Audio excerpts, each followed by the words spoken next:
Hello. So, leggy tomato plants. Well, these are quite healthy actually, but they're ready to be potted on. You can either plant them deeper in deep pots like this, or you can use this method of trenching in planters, which I'll show you. So, nice healthy plant there. So, strip the stem because all this is going to turn into root. So just be careful. So position the root next to the olla, carefully lay it down like so. Get some compost.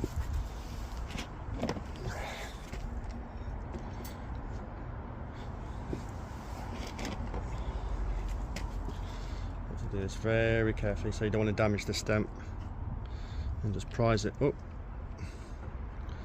firm it down.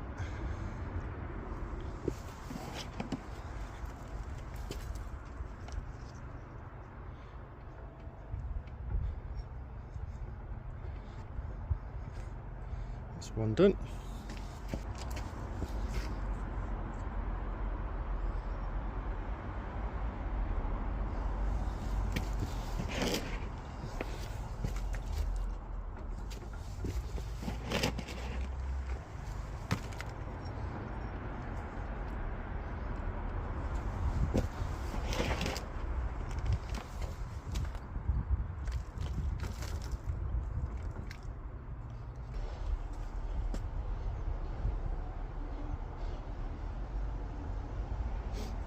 There we go, so I've got 3 planters, 6 tomato plants, all with nice healthy root systems, so yeah, job's good.